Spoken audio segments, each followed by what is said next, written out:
finishes off in style. A magnificent strike into the crowd. India lift the World Cup after 28 years.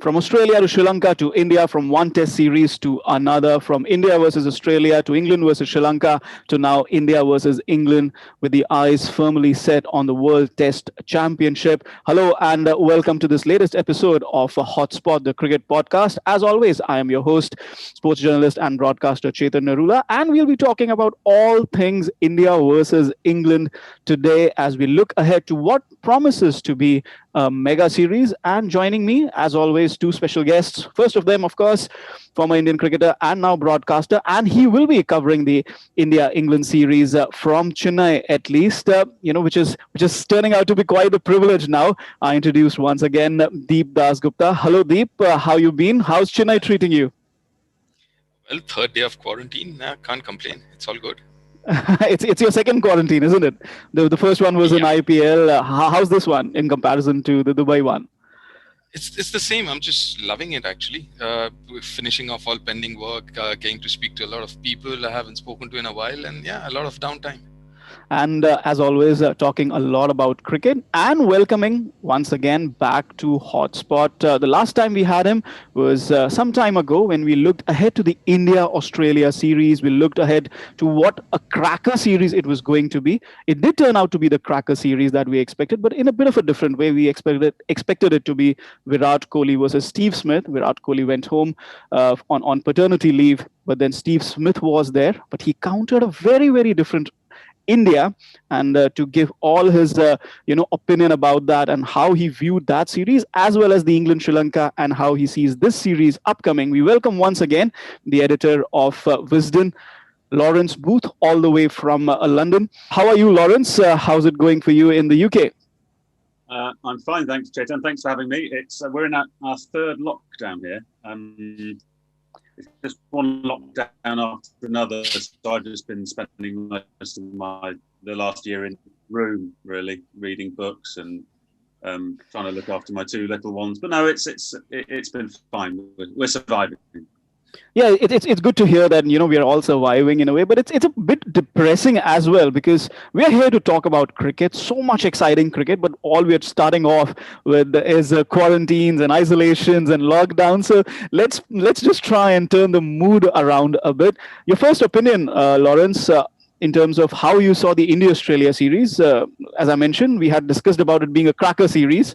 A lot of people have mentioned in regards with the 2005 Ashes as one of the top test series. How do you see it? How will Wisden see it? Well, I think the question we're asking is it the greatest comeback of all time? Is it the greatest series of all time? The 05 Ashes is the obvious point of comparison. They were slightly different in as much as that 05 Ashes, after the first test, which Australia won at a canter, each of the next four games was a classic in its own way. And they were all close. Now, the Australia-India series was almost in a different genre because India were falling apart, weren't they? They were all out for 36 in the first test. Their captain goes home for paternity leave. Everyone's getting injured. By the time they get to the fourth test, they've got almost a third string attack out. They did it away from home against a team that hadn't lost at the Gabba since the late 1980s. I think they're almost in different categories. England-Australia was a classic all-time series with two teams going head-to-head. India-Australia was probably the greatest comeback of all time, the most unexpected comeback. So it was received brilliantly over here in England. And we always like to see Australia lose, of course. But we especially loved seeing this young, youthful Indian side, players who wouldn't have got a chance had the first-string players all been fit and available. And it said a lot about the depth of Indian cricket. That was quite scary for the rest of the world, actually. This could be a glimpse into the future where we see India getting their act together, using all the resources at their disposal and kicking the rest of the world butts in all formats. And then, of course, you have the fact that England are traveling to India next. It's not always been a happy journey for England. Last time around, 4-0 out of 5 test matches. How do you see, what's your first thought about, England's challenge to India in Indian conditions? Well, thank goodness it's not a 5-test series. I think that was the original plan, wasn't it? It's only 4 tests now. Look, it's the toughest gig in world cricket now, isn't it? I mean, going to Sri Lanka is quite tough for the kind of Western teams, if you like, playing on those turning pitches. And England did pretty well to win 2-0. That will give them a bit of confidence going into the Indies series. Joe Root is back to something like his best, and he'll need to be against India. He'll have to match Kohli, really, if England are to have the slightest chance. But the problem is England's spinners are inexperienced, and it's going to be asking a lot of Jack Leach and Dom Bess. Don't forget Moeen Ali, though he hasn't played Test cricket for 18 months, but it's going to be asking a lot of those three to match India, even with Jadeja injured. Ashwin is a giant in home conditions. I'd be astonished if it's anything other than a comfortable India win, but let's see. Well, we sort of took a break from HotSpot after the magnificent India Australia series. It was just too much for all of us, 5 a.m. starts and everything. But we feel that the India Australia series, we agree with Lawrence, probably the greatest comeback of all time, probably the greatest Indian series, probably the greatest Indian win or Test series win ever. Deep and I had a couple of phone conversations regarding that. Deep, we discussed it was a testament to, as Lawrence pointed out, the cricket structure in place in India, the Ranji Trophy, the IPL, the India A Tours, all of it coming together, providing that bench strength so that they could go on and win in Australia, like Lawrence mentioned, winning at Gaba, Washington Sundar, who's not played first-class cricket, just the IPL product, going there, hooking Pat Cummins for a 6 in the last hour of the Test match. It doesn't get better than that. It doesn't, and most importantly, as rightly put, I mean, it's a testament to how good or how robust the Indian structure is. Ranji Trophy, A levels, IPL, everything put together, and also the mindset. I mean, think about someone like a Shubman Gill, his first away series to Australia, and he wins it. I mean, Rishabh Pant, one of the main guys who won the series for India.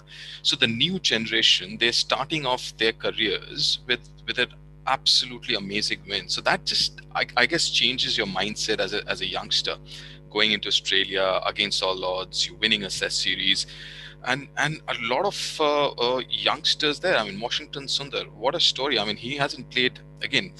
I think the last time he played a first-class game was 2017, which was 3 years ago or 4 years ago, something like that. So, I mean, someone like Washington Sundar, even Tamil Nadu doesn't play him in red ball cricket.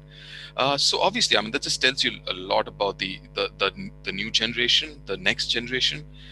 And that's only good for Indian cricket, because a lot of the older lot will be pushed now. I mean, so this is a big series. I'm telling you, this is a big series for quite a few. I mean, the next 6 months, let's put it this way, not just this series. India traveling to England again is going to be huge for a lot of senior cricketers. Well, we did ask Lawrence about his views on India-Australia. We should also talk about England versus Sri Lanka, because England traveling to Sri Lanka, it was a tour which was postponed last year because of the pandemic. Now they've gone back again, stayed in a bubble, played in Galle. We talk about Gaba being the fortress for Australia. Galle is a fortress for Sri Lanka, although Sri Lanka over the years have been a much depleted side. England going there, their spinners, Joe Root in terrific form, but their spinners took the cake, Dom Bess and Jack Leach. What did you make of that, Deep? Jack Leach is consistent. He's, I mean, he's fine. But Dom Bess, obviously inexperience, as Lawrence mentioned before. That's a big thing. I think, I don't know, I personally think England might go in with 3 spinners, including Moeen Ali. I mean, the kind of record that Moeen has against India. Obviously, he can bat as well. So that's going to be interesting. But yeah, I mean, that experience might. And I mean, yeah, Dom Bess picked up 5 for there. But did he bowl well? I'm not too sure whether he really did bowl well or not. So I'm not going to go in with the numbers that they've got, but I'm just going to look at the performances. And I thought Jack Leach consistent, Dom Bess a little up and down. So yeah, it's going to be interesting. We'll talk about. But yeah. Go on. Quickly, the tricky part is this: that what you're going to offer, because if you look at the pace attack, the English pace attack, I mean, you got Anderson, Broad, and Jofra Archer there. So you're not looking at quick green tops or whatever, which India has provided actually against South Africa, a couple of those Test matches on grassy surfaces. So that's out of the question. You don't want to give a rank turner and kind of make things even out things as far as quality with the spinners are concerned. So that's an interesting thing. And now that Bairstow would be back for the second Test match, you've got Bairstow, Joe Root, bench Stokes, they play spin really well. So that just makes things that much more interesting right now with the series. Lawrence, your first thoughts on England winning in Sri Lanka? Yes, Joe Root is back in form. Yes, your spinners picked up wickets, but did you really see it happening 2-0 the way it happened? Sri Lanka, I don't want to take anything away from England, but sometimes it just seemed that Sri Lanka were just not interested in batting out sessions or batting out days. Yeah, they're not the team they were. They have one world-class batsman now in Angelo Matthews, Chandimal, pretty useful player, but there's no Sangakkara, there's no Jai Wardener. The bowling attack is Embledenu is a promising guy, but there's no Murali, there's no Herat, there's no Vas. It is a different side. I mean, England won 3-0 there at the end of 2018 and played pretty well. So they went there with a certain degree of confidence. Root's sweeping was world class. I mean, if he can replicate that against Ashwin, that's going to be fascinating. Actually, going to be a really intriguing battle to see how Ashwin deals with him, and no doubt he's got some plans for him. I think what it did was it gave them a bit of confidence. There are problems in the England team, clearly. I mean, Zach Crawley had 4 failures out of 4 at the top of the order. Sibley had 3 and then got that nice little 50 to complete the run chase at the end. The bowling attack will be interesting. Deep mentioned Broad and Anderson. That they both look sensational in those conditions. I think they had, between them, took something like 6 for 80 off 50 overs in a series, or 9 for 80, I should say, because Broad took 3, then Anderson 6. The question English cricket's asking itself is, can you play both of them together overseas, especially with an Ashes coming up at the end of the year, and the English cricket's obsessed with the Ashes. They're always planning for that. My thought is that the way they bowled in Sri Lanka, play them both against India in the first test. Hit India with the strongest team. They're very hard to score off now. They're so experienced that they bowl really well in conditions that don't help them. They know how to keep it tight, even if they're not taking wickets. And I think that'll be very interesting to see. If there's any help in the pitch, they'll find it. Well, England have a chance if conditions go their way and a bit of luck goes their way. They did get a lot of luck in Sri Lanka because, as you said, Sri Lanka batted absolutely terribly on the first day of the series and then pretty poorly in the third innings of the second test. So really 2 of their 4 innings they gave away to England, and Best burgled a 5 for 30 in the first test. It was probably the cheapest 5 in test history. I mean, there were 2 reverse sweeps to slip. There was a ricochet off short leg's ankle.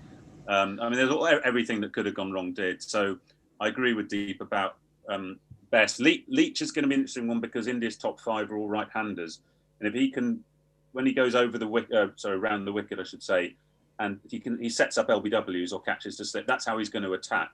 He was talking to Ashley Giles, who famously stayed over the wicket to Sachin and got him stumped for the only time in his Test career. But Leach doesn't like that angle of attack. He prefers to keep all the options of dismissal. And if he's accurate, he won't be easy to hit. So look, I'm grasping at straws here for England, and there are some straws to grasp at. I just think that the odds and the history and the form probably suggest India.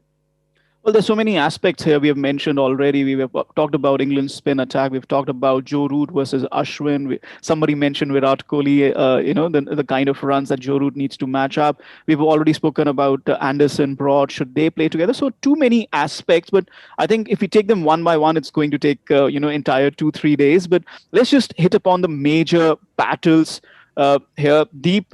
Obviously, we'll come to Joe Root versus Ashwin and Virat Kohli versus the English bowlers. James Anderson, however many test matches he plays, will definitely play the pink ball test. But it is a battle of English spinners versus Indian batsmen. I mean, you mentioned the fact that Dom Bess isn't as consistent. Lawrence mentioned the attacking angles that Jack Leach might want to engage.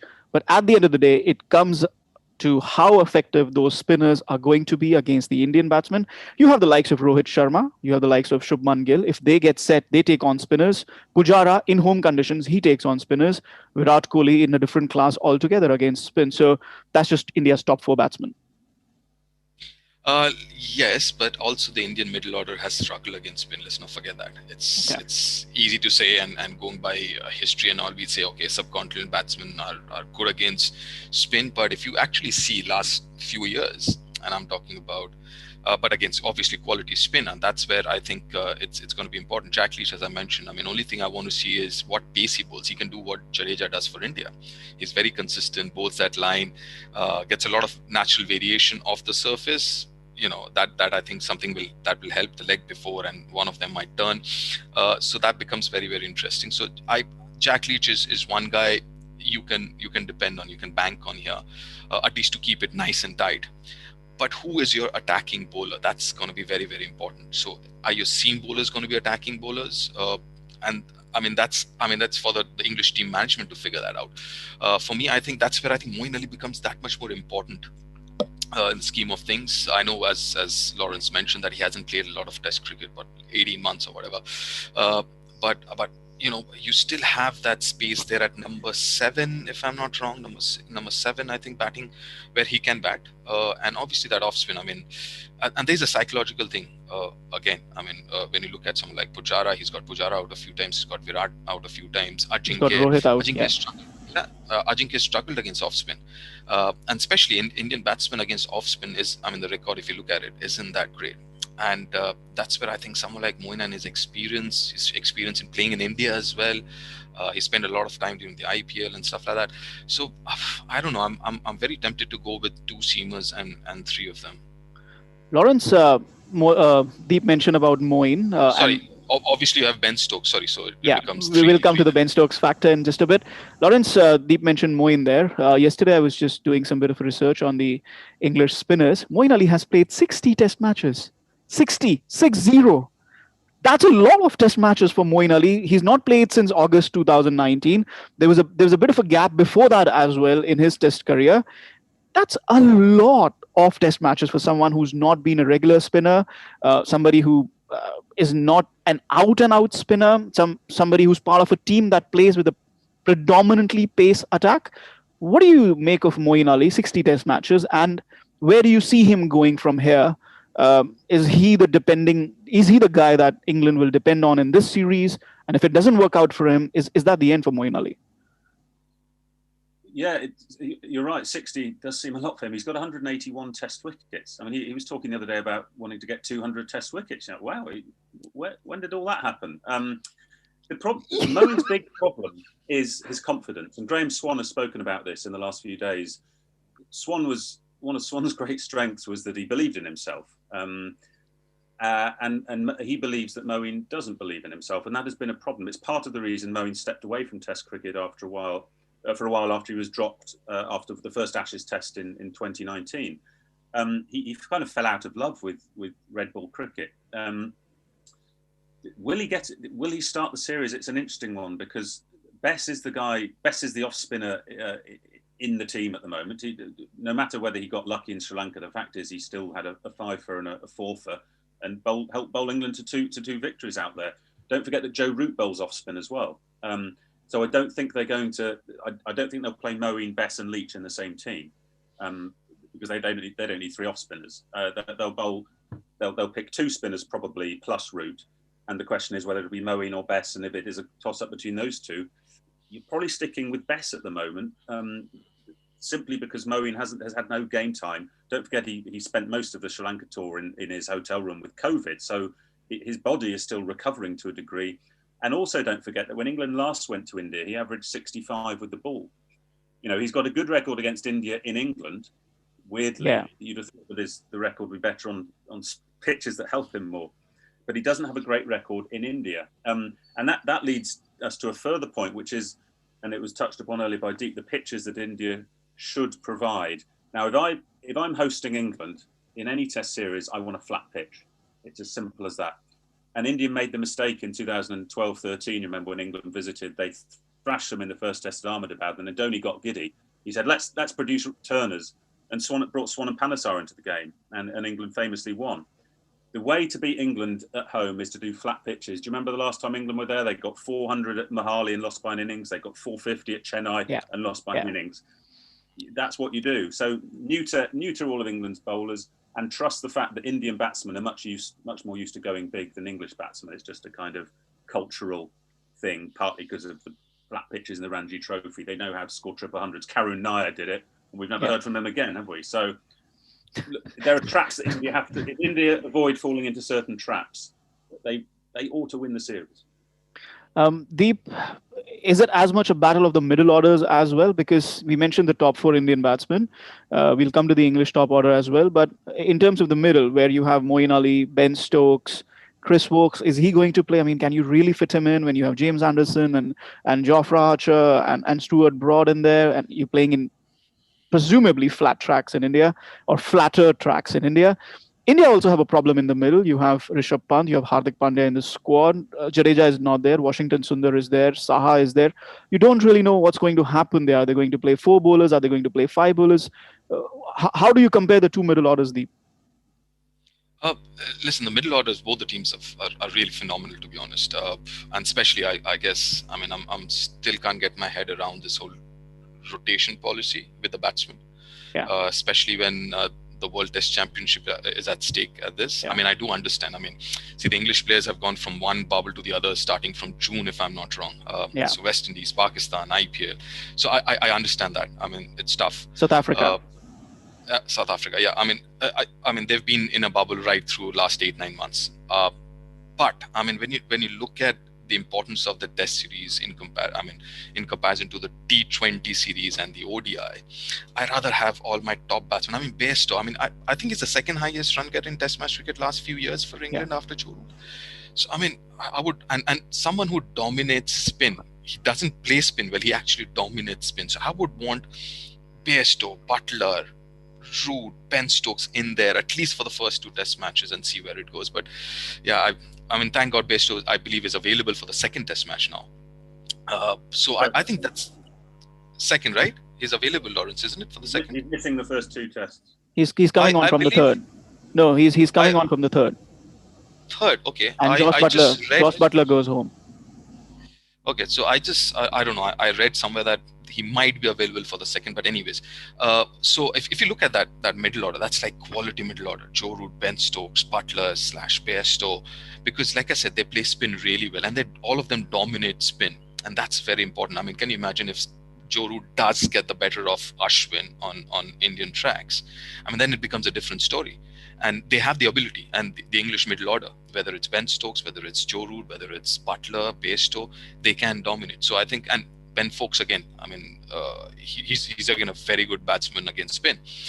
So I think a lot of English batting will depend on the middle order, because if you look at the top 3, I have my doubts with the top 3, the English top 3. And if I have to push you to pick the Indian middle order, so Indian starting middle order, we have Rahane at number 5, Kohli at number 4. So after Rahane, if I have to push you, are you going to play with Rishabh 4 bowlers, 6. 5? Yeah, Rishabh at 6. Are you 5? 5 bowlers? Yeah. Go ahead, Deep. Go ahead and pick up the team. Rishabh at 6 for me. Rishabh at 6, then 7, Washington / Akshar. Chances are Akshar I'll go with. And then you have Ashwin at 8. He's a good enough batsman to bat at 8, better than that. And then you have Kuldeep. I'm going to go with Kuldeep there. So Akshar, and then Ashwin, then Kuldeep, and Bumrah and Siraj to start off with. Not Ishant? Ishant, I won't start with Ishant. Okay, interesting there. You're not starting with Ishant. You're not considering Hardik. No, I'm not. So because Hardik's not bowling, so I think Hardik being part of the squad is also for the team management and everyone else, the coaches and all, to monitor his bowling, because you need Hardik, the bowler, in English conditions. You need Hardik there, right? So you rather, because there's no red ball cricket right now in domestic cricket as well, so you rather have him with the team and prepare him for the World Test Championship India qualifies, and then the English tour, the big English tour as well. So that's that. And quickly, the reason I would want to play Siraj, because Siraj might be there with the white ball squad as well. So I'd rather play him now, and then, because I'm looking at rotating. The amount of cricket that the Indians are going to play in the next 6-8 months is insane. So you have Ishant, Umesh, Bumrah, Shami, Siraj, Navdeep. You would want to rotate them and keep them fit, and most of them actually do play all 3 formats. I mean, like Bumrah and Siraj and Navdeep. Shami is playing at least 2 formats now, so you've got to be a little careful with their workload. Interesting there that I thought Hardik could come in as a specialist batsman, but I do agree with you, Deep, that he could, he could be in the side to just being monitored, bring him up to speed in terms of bowling a bit. We saw him bowling just a bit in Australia, but there's, the ODIs and the T20 series against England as well. That's important too. Then the IPL, then the English tour, and not to forget the T20 World Cup. He brings a lot of balance to the Indian T20 side. But also interesting that you're going in with three spinners. Lawrence, I believe that also happened last time England were here. We had three spinners. We in the Indian side, Ashwin, Jadeja. Sometimes it was Jayant Yadav. Other times you had some other spinner. They did play three spinners at times in the last series as well. How do you feel that strategy against the English lineup? And what's your opinion on the fact, yes, they've been in bubbles, but the World Test Championship on the line, Johnny Bairstow not in the side? Yeah, let's go with that point first. It's kind of it's a fact of life now, unfortunately. We'd love to pick our best team all the time, but the fixture list that the administrators have landed their teams with makes it impossible. England have got 17 tests in this calendar year. They played 2 of them already. It'll be 18 by the time the Sydney test happens in early 2022. So effectively 18 tests in 12 months, plus a T20 World Cup. You've got to rest these guys, especially the all-format players. There's an IPL as well coming up. We've just had one, and there's another one coming. So how do you do it? It is unfortunate because, as Deep said, it means that Bairstow isn't playing, I think, at least probably 2 of the tests. Butler's going home after 1 test. That, for me, is the big one. Butler has started to look like a proper red ball player. He's got his tempo, and that's scary for opposition bowlers. He played beautifully in Sri Lanka and kept better than he ever has done. He even got a test stumping, which had never happened before. So England are... Yes, they're hobbling themselves to a degree, but they think it's the only way they're going to keep these guys fresh for a World 2020 and an Ashes, and they want to become the first team to hold the 50 over and the 20 over World Cup at the same time.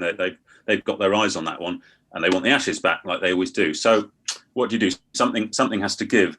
In terms of the spinning policy, yeah, sure, the spinners are good enough. India need, without Jadeja, I think they do need a good left armour. Patel is a good bowler.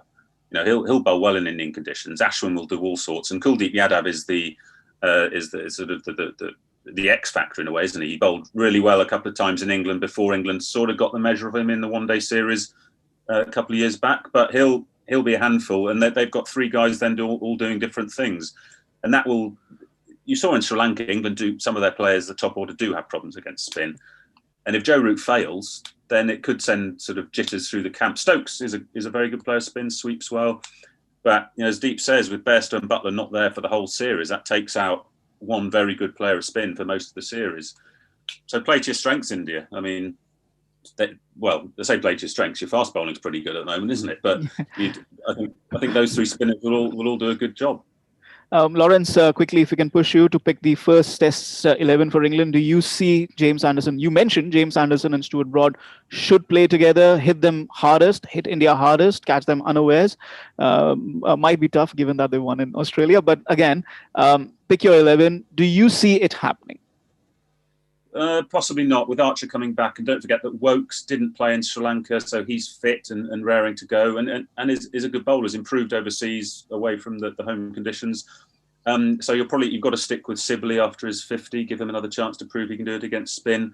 Burns is coming back after paternity leave, but does he go straight in ahead of Crawley? That's a toss-up, to be honest. But if one of those, you could play both, so Crawley at 3, Root 4, Stokes 5. Ollie Pope comes into the mix. He's a good player. He's back after shoulder injury. Don't forget about him. Yeah. Butler, Bairstow. I'm getting confused now. Bairstow can play for 1 test. No, Bairstow's right. So Butler plays for 1 test. So he keeps wicket. And then bowling attack. I don't think they'll play Anderson and Broad. I think it'll be the 2 spinners, Bess and Leach, and then probably Broad because Anderson played the last game, and Jofra Archer. Is that 11? Yeah, that's 11. Yeah, that's 11. 11, 12. They're or thereabouts. 13, anyway. Yeah, Deep. There's always this one factor that England have, one of the most mercurial all-rounders of all time, if we can say so, Ben Stokes. How big is he going to be a factor in this series? He has to bat, he has to bowl. He does well in India. He does because listen, he's a match winner. That's who he is. So, if he's getting 100 chances, England's in a good position. So that's how important Ben Stokes is with the bat and with the ball as well. See, because he bowls a lot of these cutters and stuff like that, which becomes very, very important on subcontinental surfaces. The reason I think Stuart Broad on subcontinental conditions are a little more dangerous because he has that leg cutter and stuff like that. He bowls a lot of cross seam. So on these surfaces, those are very, very useful. And Ben Stokes, with all the experience of playing, T20 and IPL and all that, I think he's such an important cog in that wheel. And like I said, he's a match winner. He's a proper match winner. Last few minutes of this episode. Lawrence, the final question to you. You mentioned at the top of the show, Joe Root's been sweeping well against Ashwin. That's the battle to watch out for. Virat, obviously, one of the key batsmen for India. Rohit Sharma at the top of the order. He's done well against South Africa. Shubman Gill. It's a completely restructured Indian top order.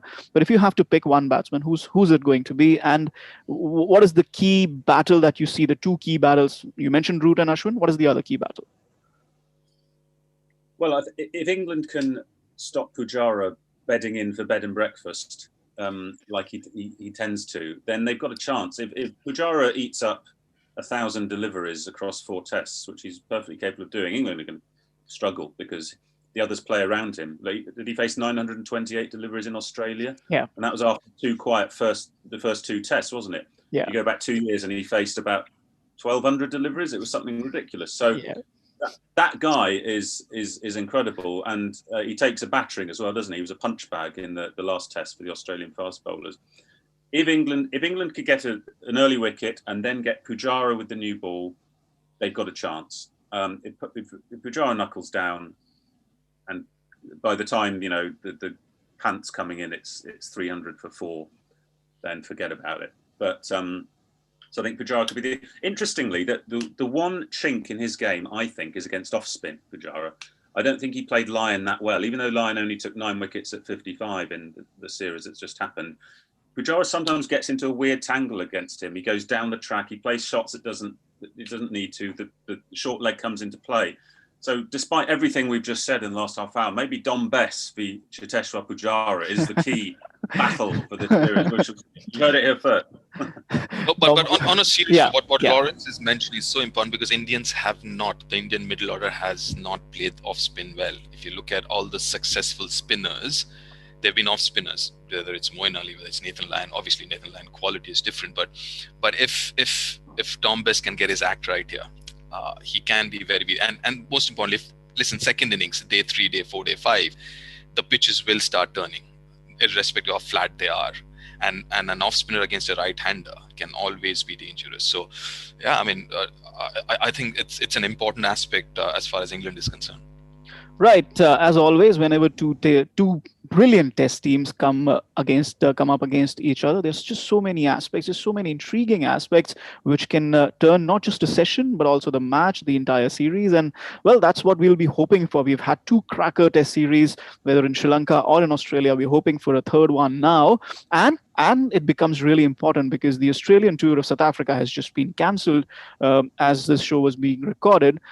So it means that Australia are probably out of the World Test Championship. New Zealand become the finalists, and one of England and India will play them in the final. So it's almost like whoever wins it takes it. India need a 2-0 win. England perhaps need a 3-0 or a 3-1.